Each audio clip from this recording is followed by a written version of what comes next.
آج ایک press conference ہوئی ہے جو جاوید لطیف نے کی ہے، اور وہ بھی پی ٹی وی کے میں نے اس کے ہیڈ کوارٹر میں، اور جس طرح اس نے مذہب کو استعمال کیا ہے اور جو توہین مذہب کے حوالے سے انہوں نے ہمارے لیڈر عمران خان کے اوپر جو ہے نا الزامات لگائے، اور اس نے جو کٹ فیس کر کے ایک کہیں جس طرح کرتے ہیں کہ لوگوں کو گمراہ کرے اور لوگوں کو جو ہے نا غلط انفارمیشن دے، اور اس کے لیے انہوں نے اسٹیٹ کے وسائل استعمال کیے ہیں، ہم اس کی بھرپور مذمت کرتے ہیں۔ اور ہماری پارٹی تو یہ سمجھتی ہے کہ کسی طور پر کسی کے خلاف مذہبی منافرت نہیں پھیلنا چاہیے، اور آج یہ اسٹیٹ کے وسائل کو استعمال کر کے مذہبی منافرت پھیلا رہے ہیں اور ملک میں فسادات کرنے کی کوشش کر رہے ہیں، اور سب سے بڑی پارٹی اور جو اس وقت ملک کی سب سے مقبول ترین لیڈر عمران خان کے خلاف اس قسم کا گناؤنا پروپیگنڈا کر کے اگر یہ سمجھتے ہیں کہ لوگوں کی آنکھوں میں دور جھونکیں گے تو اس کی غلط فہمی ہے۔ عمران خان اس وقت عوام کے دلوں میں رہتا ہے۔ انہوں نے جو اسلام کے لیے خدمت کی وہ پوری قوم کے سامنے ہے۔ پہلی دفعہ عمران خان نے اقوام متحدہ میں جو اسلام فوبیا پہ بات کی، اور جس طرح اسلام فوبیا کو ایک ریزولوشن کے ذریعے ایک دن منایا جا رہا ہے، یہ عمران خان کی ایک بہت بڑی کنٹریبیوشن ہے۔ جس طرح حضور صلی اللہ علیہ وآلہ وسلم کے حوالے سے انہوں نے پوری دنیا میں اپنی بات رکھی کہ جب حضور صلی اللہ علیہ وسلم کی شان میں گستاخی ہوتی ہے تو پورے مسلمانوں کو اس پہ تکلیف ہوتی ہے، اور اس کی وجہ سے پہلی دفعہ وہاں وہ بات ہو گئی جو اس سے پہلے کبھی کسی لیڈر نے نہیں کی۔ عمران خان وہ لیڈر ہے جس نے جب حکومت آئی KPK میں تو جو ہم نے قانون سازی کی وہ ایک مثالی قانون سازی ہے، یعنی پہلی دفعہ ہم نے سود کے خلاف بل پاس کیا، ہم نے تمام سکولوں میں نرسری سے لے کے میٹرک تک ناظر قرآن اور ترجمہ قرآن شروع کیا، ہم نے حضور صلی اللہ علیہ وآلہ وسلم کی سیرت کے اوپر اس کو جو ہے نا نصاب میں شامل کروایا، اور یہاں نیشنل اسمبلی میں ہم نے ریزولوشن پاس کی کہ جب حضور صلی اللہ علیہ وآلہ وسلم کا نام لیا جائے تو اس کے ساتھ خاتم النبیین جو ہے نا وہ ضروری ہے۔ اور مطلب جو ہم نے رحمت اللہ عالمین ایک اتھارٹی قائم کی، افسوس یہ ہے کہ چونکہ ہماری حکومت ختم ہو گئی تو وہ پوری کمپلیٹ نہیں ہو سکی، تاکہ حضور صلی اللہ علیہ وسلم کی سیرت سے اپنی نئی نسل کو آگاہ کیا جائے۔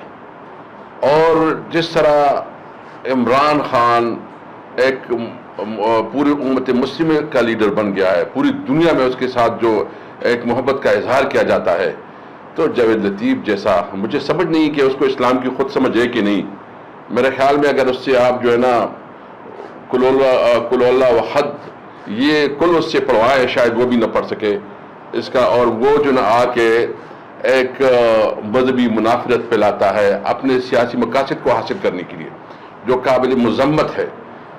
ہم اس وقت اللہ کے فضل کرم سے عمران خان اس وقت جس طرح مقبولیت کی اپنے انتہائیوں کو چھو رہا ہے، جس طرح تحریک انصاف اس وقت اس ملک کی سب سے بڑی پولیٹیکل پارٹی بن گئی ہے، تحریک انصاف اس وقت صرف اس ملک کی وحدت کی علامت ہے۔ وحدت کی علامت اس لیے کہ اس میں پنجابی، اس میں پختون، اس میں مہاجر، اس میں بلوچی، اس میں مطلب جتنی بھی قومیتیں ہیں تمام کی نمائندگی ہے، اور صرف قومیت نہیں، ہر مکتب فکر کے لوگ ہیں۔ یہ تو ایک یونٹی کی علامت ہے۔ آپ سیاست کریں، سیاست پہ آئے مقابلہ کریں۔ ہم نے کبھی ایسا مطالبہ نہیں کیا، ہم تو صرف جو مطالبہ ہے ہمارا کہ یہ ایک ناجائز حکومت ہے، اور یہ ناجائز حکومت اس لیے ہے کہ تحریک انصاف کو قوم نے مینڈیٹ دیا، تحریک انصاف کو لوگوں نے منتخب کروایا کہ وہ حکومت کرے۔ یہ ناجائز طریقے سے جو انہوں نے وہاں سے ایک سازش کے ذریعے ہماری حکومت کو گرائی، اور مختلف جگہوں سے جو ہے نا چھوٹی چھوٹی گروپ کو ساتھ ملا کے ایک کمزور حکومت چلا رہے ہیں، اکانومی اس سے سنبھل نہیں رہی ہے۔ اکانومی کی صورتحال دیکھیں، ڈالر اس وقت کدھر پہنچ گیا ہے، اس کی جو روزانہ جو اس کی معاشی ناکامیاں ہیں وہ کسی سے ٹکی ٹپی نہیں ہے۔ ملک میں مہنگائی کس حالت پہ ہے، 2 وقت کی روٹی لوگوں کو نہیں مل رہی، بجلی کی بل کی کیا صورتحال بن گئی ہے. مطلب بجلی کی بل ادا کرنا بھی ایک عام شہری کی بس سے باہر نکلا ہے. آپ پہلے اس پہ توجہ کریں اور جو گورنر سے اس کو امپروو کریں. آپ تو شہباز شریف تو سمجھتا تھا کہ میں کوئی بہت بڑا چیمپئن ہوں اور میں آ کے جو ہے نا پوری ڈیولپمنٹ کروں گا, اور اتنا دیکھ لے اکانومی نہیں سمجھ رہی, گورننس نہیں ہو رہا ہے, اور ابھی جو ہے نا جا کے تم مذہبی منافرت پہ لاتے ہو, تو بہت قابل مذمت ہے. ہم آج اس لیے آئے ہیں کہ آپ کے سامنے یہ حقائق سامنے لے کے آئے کہ الحمدللہ ہم جب وفاقی حکومت میں تھی تو بھی اسلام کے لیے جو ہم نے اقدامات کی وہ بھی آپ کے سامنے ہیں, اور جو صوبے میں ہم نے کیے ہیں وہ بھی آپ کے سامنے ہیں. میں چاہتا ہوں کہ قادری صاحب آگے بات کریں. بسم اللہ الرحمن الرحیم. شکریہ آپ سب کا, آپ کی تشریف آوری کا. اور اسپیکر صاحب تفصیل کے ساتھ جو پارٹی کا پالیسی لائن ہے, نقطۂ نظر ہے, وہ بتا چکے ہیں. اب یہ صرف جاوید لطیف نہیں ہے, یہ مسلم لیگ نون کا پورا ایک آرگنائزڈ اور پلانڈ کمپین ہے کہ اپنے ساری ناکامیوں کے ازالہ کے لیے اب مذہب کے حوالے سے عمران خان کی ذات کو متنازع بنایا جائے. میں حلفیہ اور قسمیہ کہتا ہوں کہ عمران خان کی پارٹی کو اور جماعت کو جوائن کرنے سے پہلے میرے خاندان کا, میری ذات کا اوڑھنا بچھونا مذہب ہے. میں نے جب عمران خان کو جوائن کیا تو صرف اس کے سیاسی نظریے کے لیے نہیں, ان کے مذہبی نقطۂ نظر کو اور مذہب کے بارے میں ان کی سوچ اور آراء سے متاثر ہو کر میں نے عمران خان کی جماعت کو جوائن کیا ہے. اور بعد میں عمران خان کی حکومت میں آنے سے بعد کے اقدامات, کچھ اقدامات کا اسپیکر صاحب نے ذکر کیا, لیکن ایسے عملی اقدامات کہ جس کے ایک ایک چیز سے آپ کو نظر آتا ہے کہ حضور نبی کریم صلی اللہ علیہ وسلم کی شخصیت اور ذات کے ساتھ عمران خان کی کس طرح اٹیچمنٹ اور وابستگی ہے. عمران خان کے سامنے مدینہ اور محمد الرسول اللہ کا ذکر کرو, آپ کی چہرے پر ایک رونق اور آنکھوں میں ایک چمک آ جاتی ہے جو اس کی محبت کا اظہار کرتی ہے. وہ پہلا اسلامی دنیا کا حکمران جب مدینہ منورہ میں جاتا ہے, جوتے جہاز میں رکھ کر ننگے پاؤں مدینہ شریف کے گلیوں میں گزرتا ہے. میں عرب میڈیا کو فالو کرتا ہوں, عرب کے نوجوان نیچے لکھتے ہیں کہ یہ وہ شخص ہے جو کہ امام مدینہ امام مالک کی سنت اور طریقے پہ چل رہا ہے. اور کسی نے لکھا ہے کمنٹس میں کہ یہ وہ شخص ہے جو نور الدین زنگی اور محمود غزنوی کے بعد پہلی دفعہ مدینہ منورہ میں برہنہ پا گھوم رہا ہے ادب اور احترام کی وجہ سے. OIC کا پلیٹ فارم ہو, UN کا پلیٹ فارم ہو, ہر جگہ پر عمران خان نے حضور صلی اللہ علیہ وسلم کے ناموس اور حرمت کا مقدمہ اٹھایا اور یہ جنگ لڑا. مجھ ناچیز کی میں آپ کے سامنے گواہی دیتا ہوں اور روز حشر رب کے سامنے بھی گواہی دوں گا. مجھے بلا کے کہا کہ کون سی ایسی شخصیت ہے جس کے ذریعے سے ہم ویسٹ کو اور مذہبی ان کی مذہبی رہنماؤں کو کرسچینٹی کے یہ پیغام دے سکے کہ حضور صلی اللہ علیہ وسلم کے ناموس پر جو آپ حملہ کر رہے ہیں یہ آپ عالمی امن کو تسنس کر رہے ہیں. میں نے گزارش کی خان صاحب کی کہ وہ شیخ الازہر جامعۃ الازہر کے شیخ ہو سکتے ہیں. مجھے کہنے لگے اپوائنٹمنٹ لے لو ان سے اور جا کے بتاؤ کہ یہ مقدمہ ہمیں لڑنا ہے, قانونی انداز میں بھی لڑنا ہے. اور یورپ کا جو بیک ڈور ایک دروازہ کھلتا ہے مذہب کا, اس کے ذریعے سے یورپ کی سیاسی قیادت کو ان کے مذہبی رہنماؤں کے ذریعے سے پیغام دینا ہے کہ یہ جو کھیل کھیلا جا رہا ہے یہ دنیا کو تقسیم کرنے کا ہے. اور پھر میں نے وہ تجویز شیخ الازہر کو رکھی کہ آپ ہو, امام کعبہ ہو, اور امام کعبہ کو بھی میں نے بتایا, اور قم کے اسلامک یونیورسٹی ایران کے ان کے چیف ہو, 8-10 لوگ, اور جا کے پوپ کو بتائیں کہ کس طرح ہم ان چیزوں سے احتراز کر سکتے ہیں.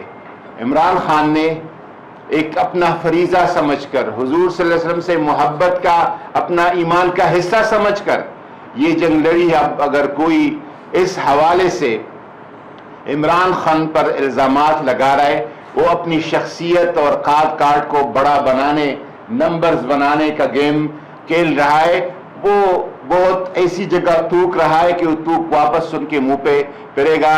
عمران خان جس طریقے سے حضور صلی اللہ علیہ وسلم ریاست مدینہ اور پاکستان کو اپنی اصل کی طرف، بنیاد کی طرف، پاکستان کا مطلب کیا؟ لا الہ الا اللہ، میرا تیرا رشتہ کیا؟ لا الہ الا اللہ۔ 75 سال بعد عمران خان اس بنیاد کی طرف پاکستان کو لے جا رہا ہے۔ آپ ہماری اس پیغام کو، اس بات کو، اس ملک کی وحدت کے لیے، اور یہ جو جنگ کھیلا جا رہا ہے بہت خطرناک جنگ ہے، تقسیم کرنے کا ہے، لڑانے کا ہے، دنگا فساد برپا کرنے کا ہے، اور یہ وہ لوگ ہیں جو یفسدون فی الارض، قرآن پاک کے مصداق، زمین پر فساد پھیلانا چاہتا ہے۔ تو یہ پیغام آپ پہنچائے ہر طرف۔ آج جو ہے حکومت جو ہے اپنا ریاستی ادارہ پاکستان ٹیلی ویژن کو جو ہے استعمال کرتے ہوئے ایک جرم کا مرتکب ہو گئی ہے، اور وہ جرم ہے نیشنل ایکشن پلان کی خلاف ورزی ہے جی۔ اس نیشنل ایکشن پلان میں بڑا کلیئرلی لکھا ہوا ہے کہ آپ مذہبی نفرت نہیں پھیلا سکتے ہیں، اور اس کے علاوہ آئین پاکستان میں بھی قوانین ہیں۔ تو آج حکومت وقت اس جرم میں ملوث ہوگی ہے جاوید لطیف کے تھرو۔ میں اس کو سیریسلی کنڈیم کرتا ہوں، کیونکہ مسلم لیگ نواز کی جو پیداوار ہے ایک آمریت کی پیداوار ہے، انہوں نے کبھی بھی جمہوریت کے تھرو کسی کے خلاف جو ہے وہ جنگ نہیں لڑی ہے۔ جب ان کے سیاسی مخالفین ان کے اوپر زورآور ہو جاتے ہیں یا ان سے آگے بڑھ جاتے ہیں تو یہ ہمیشہ ان کے اوپر ذاتی حملے کرتے ہیں۔ آج بھی ایسا ہی ایک حملہ کیا گیا، اور یہ ایک نیکسٹ لیول کا حملہ تھا۔ اس سے پہلے یہ ذاتی حملے کرتے تھے۔ اگر آپ ان کی تاریخ دیکھیں، 80 اور 90 کی دہائی میں محترمہ بے نظیر بھٹو اور نصرت بھٹو صاحبہ کے انہوں نے پمفلیٹ پھینکے ہوا سے، اور وہ تصویریں بھرنا تصویریں پھیلائی گئیں تاکہ اس کی کردار کشی کر دی جائے۔ اسی طرح جب عمران خان صاحب سیاست میں آئے اور پارٹی بنائی تو ان کی سابقہ اہلیہ جمائمہ کے خلاف انہوں نے ایک انٹیک ٹائل کا کیس بنا دیا، جس کی وجہ سے وہ پاکستان نہیں آ سکی ہیں۔ لیکن کہانی یہاں ختم نہیں ہوئی۔ جب 2018 کا الیکشن تھا، اسی طرح کے عمل انہوں نے پہلے بھی کیا۔ 13 جولائی 2018 کو انہوں نے ریحام خان کی کتاب لانچ کی۔ اس دن مجھے معلوم ہو گیا کہ مسلم لیگ نواز ہار گئی ہے، کیونکہ ان کے پاس اور کوئی طریقہ کار نہیں تھا عمران خان کو روکنے کا۔ انہوں نے ذات پہ حملہ کیا، اور آج پی ڈی ایم ہار گئی ہے۔ آج ان کے پاس جتنے بھی سیاسی حربے تھے وہ شکست کھا گئے، تو انہوں نے مذہب کا استعمال کیا، مذہبی نفرت کو استعمال کی عمران خان کے خلاف، اور آج وہ حملہ کیا جو کہ نیشنل ایکشن پلان کے خلاف بھی ہے، آج وہ حملہ کیا جو کہ آئین پاکستان کے خلاف بھی ہے، اور اس میں ملوث کیا پاکستان ٹیلی ویژن کو اور پیمرا کو۔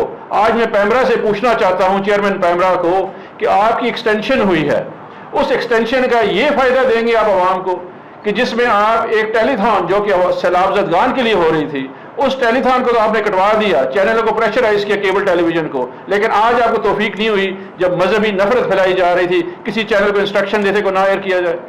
میں تمام اپنے جو چینلز ہیں ان سے گزارش کروں گا جنہوں نے یہ پریس کانفرنس دکھائی ہے، یہ انتہائی خطرناک اور گھناؤنا کھیل کھیلا جا رہا ہے، اور کھیلنے کے لیے مسلم لیگ نواز کے پاس کافی کنٹوٹے ہیں۔ ان میں سے ایک کنٹوٹا استعمال کیا گیا شیخوپورہ کا، جس کا نام جاوید لطیف ہے۔ اس کا کردار وہ ہے کہ جس نے مراد سعید کی ذات پہ اور اس کے خاندان کے اوپر ذاتی حملے کیے اسمبلی میں۔ پھر اللہ میاں نے اس کو وہ وقت دکھایا کہ شیخوپورہ کی گلیوں میں لوگ اس کی تعاقب کرتے رہے اور یہ جان بچاتا پھر رہا تھا، سبق نہ سیکھا اس نے۔ آج پھر اس نے کام کیا، اور میں دعا کرتا ہوں کہ اللہ میاں دوبارہ اس کو یہ دن نہ دکھائے، لیکن یہ ایک انتہائی گھٹیا قسم کی حرکت انہوں نے آج کی ہے۔ میں جاوید لطیف کو، مسلم لیگ نواز کو، تمام پی ڈی ایم کو بتانا چاہتا ہوں کہ میرے لیڈر نے یہ تربیت نہیں دی ہوئی ہے مجھے، لیکن میں میڈیا ہینڈل کرتا ہوں پاکستان تحریک انصاف کا۔ اگر میں نے یہ کام کرنا شروع کر دیا، آپ لوگ گھروں سے نہیں نکل سکتے ہیں، آپ کو آئیڈیا نہیں کہ آپ کیا کام کر رہے ہیں، لیکن ہماری تربیت ایسی نہیں ہے۔ ہمیں تربیت سکھائی گئی ہے کہ ہم نے سیاسی میدان میں آپ لوگوں کے ساتھ لڑنا ہے۔ یہ ذات پہ یہ جو گھٹیا حملے آپ لوگ کرتے ہیں، یہ جو مذہبی نفرت پھیلاتے ہیں، یہ ہمیں سکھایا نہیں ہمارے لیڈر نے۔ ہمارے لیڈر نے یہ سکھایا کہ سیاسی میدان میں سیاسی مقابلہ کریں، لیکن عوام پھر بھی آپ کے پیچھے ہے۔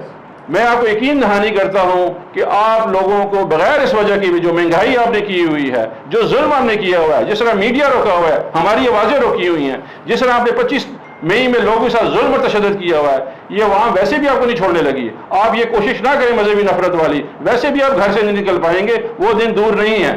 تو خدا کے واسطے اس طرح کام نہ کریں، ادروائز آپ ایک اور مشکل اپنے لیے پھیلا رہے ہیں۔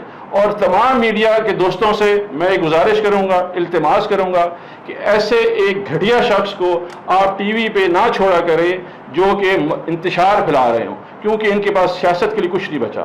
ان کے پاس ابھی ایک ہی کام ہے کہ مذہبی نفرت پھیلانا، اور یہ اس میں مولانا فضل الرحمان، یہ پوری پی ڈی ایم شامل ہے۔ ابھی آپ آگے اور دیکھیں گے یہ فتوے کتنے آئیں گے، کیونکہ ان کے پاس سیاسی حل نہیں ہے۔ غفلت کا کارڈ استعمال کرنے والے جو آج یہ کارڈ استعمال کر رہے ہیں، کل تک یہ اس کے خلاف تھے، اور پارلیمنٹ میں آپ کی سرپرائز ڈیبیٹس بھی ہوئی، ہر چیز ہوئی۔ آخر کیا وجوہات ہیں کہ اس حالات اس لیول تک چلے گئے، اور اب برداشت اس سے زیادہ ہوگا تو اس کا کوئی حل کیا تجویز کرتے ہیں، یا کوئی بیک ڈور ڈپلومیسی ہو، یا ان کو بٹھایا جائے تاکہ اپنی سیاسی مقاصد کے لیے مذہبی منافرت کو پھیلانا کس حد تک نقصان دہ ہے؟ دیکھیے، مطلب سب سے پہلے تو یہ کہ یہ حکومت میں ہے، اور اگر وہ اس قسم کی حرکتیں کرتے ہیں تو ملک پہ ڈیفینیٹلی یہ فسادات پھیلانا چاہتے ہیں جو کہ انتہائی خطرناک ہے۔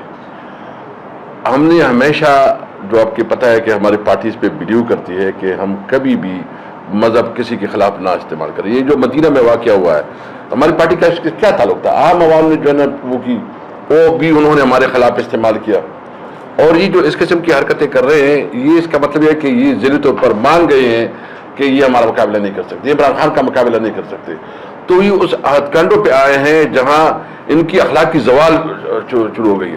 تو اس لیے میں یہ کہتا ہوں کہ دیکھیں، جو یہ آپ اس قسم کی حرکتیں کرتے ہیں، اس کا اگر آپ جو سمجھتے ہیں کہ اس کی حرکتوں سے جو ہے نا آپ ہمارے خلاف کوئی فضا بنائیں گے یا ہمیں دباؤ میں لائیں گے، آپ کی غلط فہمی ہے۔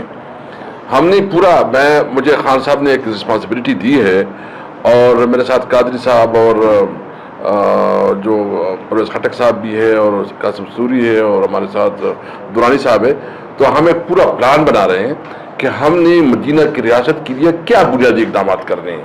آئندہ کی جب ہماری حکومت آئے گی تو اس میں ہم تمام مذہبی پارٹی، خاص کر جو کہ شیرازی صاحب ہو گئے، دیگر بڑے بڑے اسکالر ہو گئے، ان کے ساتھ ہم رابطہ کریں گے، اور مدینہ کی ریاست کے لیے خد و خال پہ ہم کام کریں گے، تاکہ ہمارے آئندہ کی حکومت جو ہے نا وہ صحیح معنوں میں اسلامک ماڈرن ویلفیئر اسٹیٹ ہو۔ یہ جو آپ نے کمپلینٹ دی، اس میں آپ نے لکھا ہے کہ نقور شرما نے جب بیان دیا تو امپورٹڈ حکومت سوئی رہی۔ آپ کی حکومت میں بھی فرانس میں واقعات ہوئے اور ہمارے ملک میں اس پہ ہوئے مظاہرے ہوئے، تو اس وقت آپ کی حکومت بھی سوئی رہی، تو یہ حکومتوں کی کوئی مجبوریاں ہیں یا کوئی پالیسی ہے جس کے؟ دیکھیں، آپ اس وقت کے دیکھیں، ہمارے پاس جتنی فورم تھی اس پہ ہم نے آواز اٹھائی۔ پرائم منسٹر عمران خان نے اس وقت جو ہے نا جو ہالینڈ میں ہوا اس کے وقت اس کی پرائم منسٹر سے بات کی، اور یورپی یونین لیڈر سے بات کی، اپنا پروٹیسٹ جو ہے نا تھرو اسمبلی لانچ کروایا، اپنا پروٹیسٹ تھرو جو ہے نا ہمارا جو فارن جو آپس ہے اس کی تھرو جو چینلز ہیں اس کے تھرو کروایا، یعنی ہم نے کوئی راستہ نہیں چھوڑا۔ اور پہلی دفعہ عمران خان جب پرائم منسٹر تھے اس نے پبلکلی اسٹیٹمنٹ دیا جو کبھی کسی لیڈر نے نہیں دیا۔ تو ہم تو اس چیزوں کو سمجھتے ہیں کہ تمام مذہب جو بھی ان کی عقائد کا احترام کرنا چاہیے اس طرح کے، اور ہم نے خان صاحب نے ہمیشہ دنیا کے تمام، یعنی وہ OIC ہو، وہ اقوام متحدہ ہو، جہاں پہ گیا ہے خان صاحب نے کیٹیگریکلی اسلام کی جنگ لڑی ہے۔ صاحب بتائیے گا کہ 26 مئی کی صبح خان صاحب خطاب کر رہے تھے اور سوری صاحب نے کہا کہ ذرا مذہبی ٹچ دے دے، تو کیوں ہم ایک طرف سے مذہبی منافرت پھیلائی جا رہی ہے، تو ہم کیوں سیاست کو مذہب سے الگ نہیں کرتے؟ کیا وجوہات ہے کہ ہم سیاست میں مذہب کو دھکیل لیتے ہیں؟ دیکھیے، مجھے اس کا پتہ نہیں ہے۔ نہیں، میں جواب دیتا ہوں۔ یہ ہے جی اسلامی جمہوریہ پاکستان، جس نے مذہب کو سیاست سے علیحدہ کرنا ہے تو اس کو آپ چینج کر دیں۔ جب آپ کا نام اسلامی جمہوریہ پاکستان ہے تو آپ کیسے کر سکتے ہیں؟ آپ کے آئین میں جو پریمبل ہے اس میں قرارداد مقاصد حصہ ہے، تو مجھے نہیں سمجھ آ رہی کہ کون کس طرف آپ کو لے کے جا رہا ہے۔ جب یہ ملک بنا، جس نام پہ بنا ہوا ہے، جو آئین کا رستہ دکھایا ہوا ہے آپ کو، جو آپ کے تمام آباء و اجداد نے ایگری کیا ہوا ہے، آج یہ ڈیبیٹ ہو کیوں رہی ہے؟ مجھے تو سمجھ نہیں آ رہی ہے ہم کس طرف جانا چاہ رہے ہیں۔ اگر آپ لوگوں نے فیصلہ کرنا ہے پارلیمنٹ میں لے جائیں، آپ کے نمائندان ہیں وہ فیصلہ کر رہے ہیں۔ یہ گفتگو یہاں کی نہیں ہے، یہ گفتگو سوچ کی ہے، ریاست کی، اور ریاست کی سوچ میں وہی ہوگی جس کے لیے ریاست بنائی گئی ہے۔ تو میرا خیال ہے ہم لوگ اس چیز پہ اس طرح کی ڈیبیٹ، اسکالرلی ڈیبیٹ بالکل کریں، ڈسکشن کریں۔ اگر آپ سمجھتے ہیں کہ یہ بات ٹھیک نہیں ہے تو ڈیبیٹ ادھر لے کے جائیں، لیکن یہ کوئی ایسی ہلکی گفتگو نہیں ہے، یہ کافی سوچ کی بات ہے جس کے اوپر میرا خیال ہے اگر اس وقت کے ہمارے مسلم اسکالرز میں دیکھا جائے تو علامہ اقبال وہ اسکالر تھے جن کو ویسٹ پڑھاتا رہا ہے۔ یہ ملک بنانے میں علامہ اقبال کا خواب شامل ہے۔ اگر آپ لوگوں میں سے کسی کو شک ہے تو خطبہ الہ آباد پڑھ لیں، وہ بنیادی آپ کا جو ہے ڈاکومنٹ ہے جس کے اوپر یہ مملکت خداداد پاکستان بنا، اور اس میں علامہ اقبال نے بالکل کلیئر کیا ہوا ہے. اگر کسی کو شک ہے وہ ضرور مطالعہ کر لے. یہ باہر سے پڑھ کے آ کے یہ باہر کا آئیڈیا مسلط کرنے والے جو ہیں، ایسا نہیں ہوگا.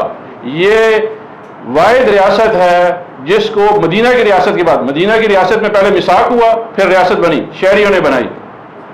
آج یہ ریاست بھی وہ ہے جو شہریوں نے خود بنائی ہوئی ہے. اس کے اوپر تھوڑا سا سوچ و فکر کرنے کی ضرورت ہے. حدیث ریاست سے تو رہ جاتی ہے چنگیزی. جی اسد کیسر صاحب، یہ بتائیے گا، پریس کانفرنس آپ نے کی، کیا یہ معاملہ صرف پریس کانفرنس تک رہے گا یا اس کو کوئی ریلیونٹ فورم پہ آپ چیلنج کریں گے یا اس کو معاملے کو یہیں پہ چھوڑ دیں گے؟ ہاں بالکل، ابھی ہم نے فیصلہ کیا ہے کہ ہم جو ہے نا تمام صوبوں میں جو قادری صاحب رابطے کر رہے ہیں علماء کانفرنسز کریں گے اور ان چیز کی مذمت بھی کریں گے. اور ہم سمجھتے ہیں کہ علماء جو ہے نا بہت ہی ذمہ دار اور اس میں بہت بڑا کردار ادا کر سکتے ہیں. تو ہم پنجاب، سندھ، پشاور میں، کراچی میں ہم جو ہے نا انشاءاللہ علماء کانفرنس کریں گے، اپنی بات بھی پہنچائیں گے. اور جو ہمارا بیسک جو ہمارے طریقہ صاحب کے منشور کا بنیادی حصہ ہے کہ اسلامک ماڈرن ویلفیئر اسٹیٹ، تو اس کی لیے خد و خال پہ بات کریں گے. بیسیکلی آج کی یہ پریس ٹاک اس پریس ٹاک کا، میڈیا ٹاک کا جو جاوید لطیف کا ہے اس کا جواب ہے. اس پہ ہم قانونی چارہ جوئی بھی ضرور کریں گے. اور کیونکہ اس طریقے سے یہ ایک مذہبی منافرت اور فساد پھیلانے کی کوشش ہے. اور جس طرح درانی صاحب نے کہا کہ ہمارا جو نیشنل ایکشن پلان ہے، اور نیشنل ایکشن پلان جو ہے ڈاکومنٹڈ پلان ہے اور تمام پارٹیز نے اس کو اپروو کیا ہے، اس کی بھی خلاف ورزی ہے. قانونی چارہ جوئی کا حق بھی ہم محفوظ رکھتے ہیں.